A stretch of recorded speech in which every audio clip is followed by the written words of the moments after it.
analyst for CTSN Alabama men's basketball broadcast, Bryan Passink. Bryan, first off, congratulations on going into your 10th year as an analyst on radio broadcast. Does it feel like 10 years to you?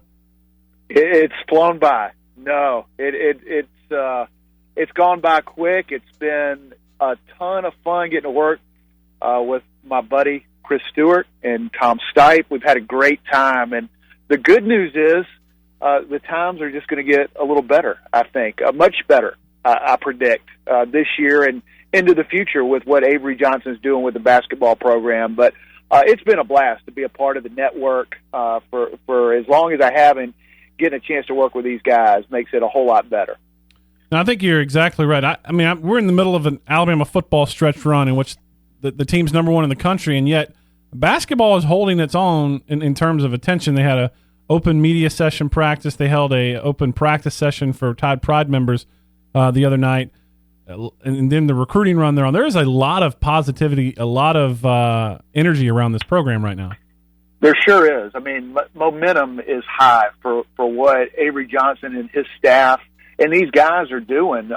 Last year, for this team to exceed everybody's expectations was big, because this was a team that was predicted to finish 13th in the SEC out of 14 teams, and did much better than that, made postseason, which nobody predicted, and the momentum has carried on with the returnees, what's going on in terms of recruiting, fans, excitement, attendance.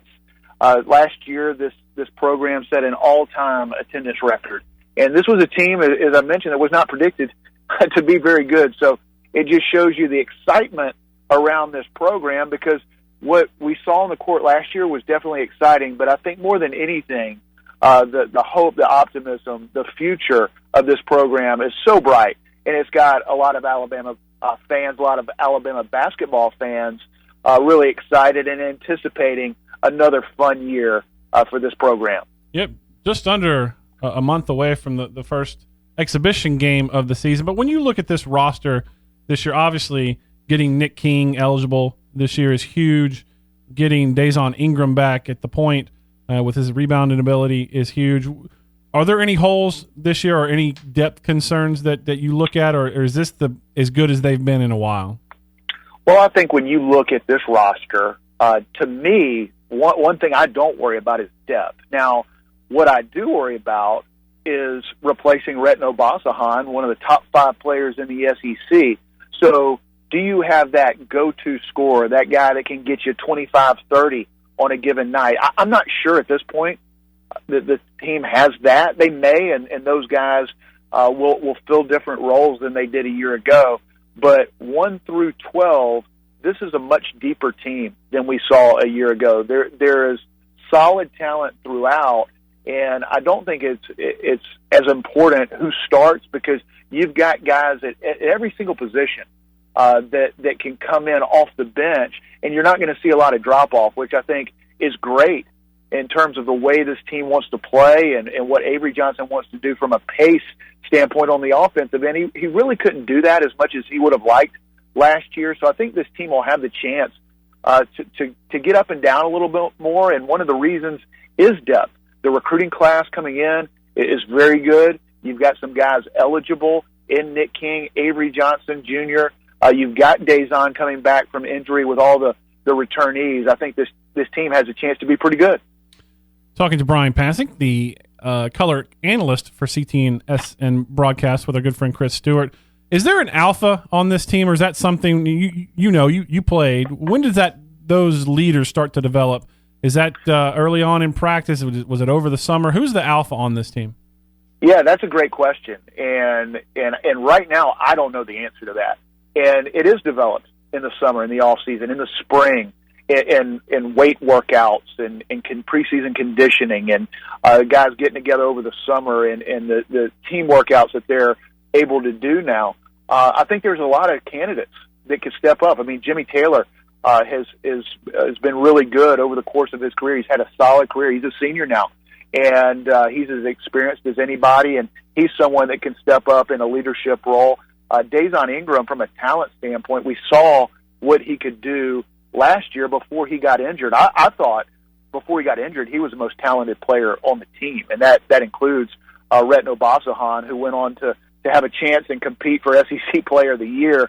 Just shows you what kind of talent Dazon is bringing to the team. So he'll be back, and then you've got a guy like Shannon Hale, someone else who the returning leading scorer, a guy that could step up and have a big senior year. So I guess, if you look at it from a glass half full standpoint, there's maybe not that one name that you say, okay, that is the alpha dog. That's the guy that's going to be your Rhett Obasahan and average 20 points a game. The good news is I think you have several guys that could possibly fill that role. So I believe this team will be more balanced on the offensive end. You have different guys that can have big games on a given night. Riley Norris had several big games last year, and he'll be heavily dependent on this year. So you could go down the list. Nick King is someone who can really score, and enjoyed watching him play in practice. And I know he's eager to get back out on the floor in games, having had to sit out last year in his transfer year. So a lot of candidates, and it's one of the reasons I think that depth will be one of the strengths of this team.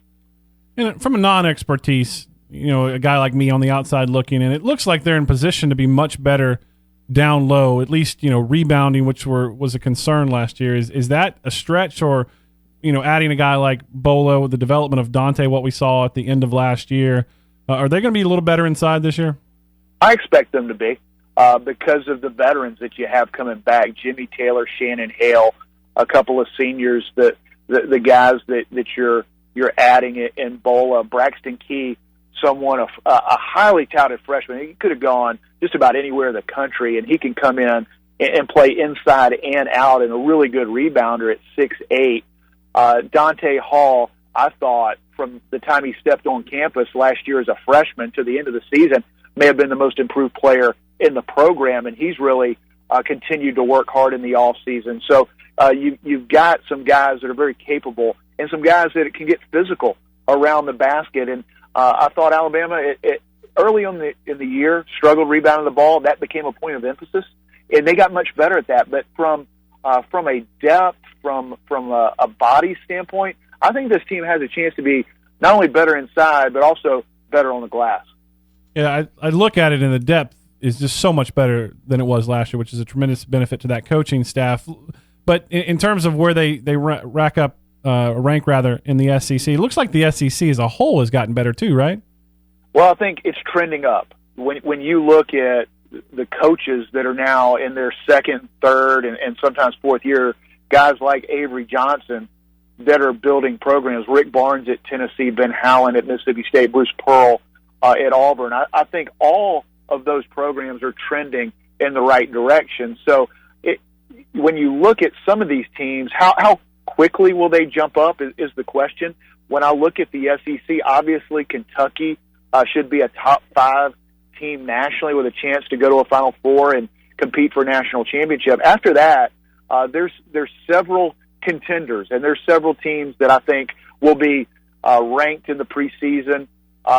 Texas A&M will have a chance, Florida, Georgia. All those teams are right around getting votes, receiving votes, and being in the top 25. How much improved will a team like Alabama and Auburn be?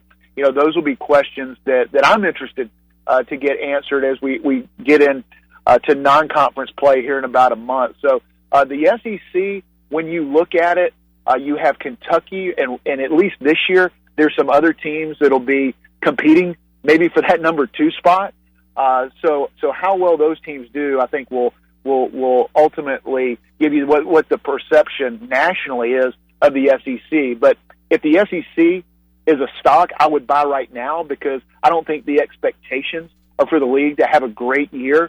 But next year, the year after, I expect the SEC to be one of the top, if not the top, leagues in all of college basketball. Wrapping up here with Brian Passink, the analyst for Crimson Tide Sports Network men's basketball broadcast, and they don't jump into it slow with Dayton in the second game of the year in the Las Vegas main event. Should Alabama temper their enthusiasm and expectations for this year, or should we just go all in? And you don't want to set Avery Johnson up to fail by expectations too high, but where should expectation levels be for Crimson Tide fans? Well, I think there should be excitement. I think everybody should be all in from that standpoint. Now, expectations of what this team can do, let's keep in mind it's year 2, and it is, as another coach in the athletic department says, it is a process, and it takes time. And so he's building it. He's building it the right way. I can tell you, having had a very up-close view of where this program has been over the last 20, 25 years that I've been around it, and where it is right now, what's being built is exciting for me.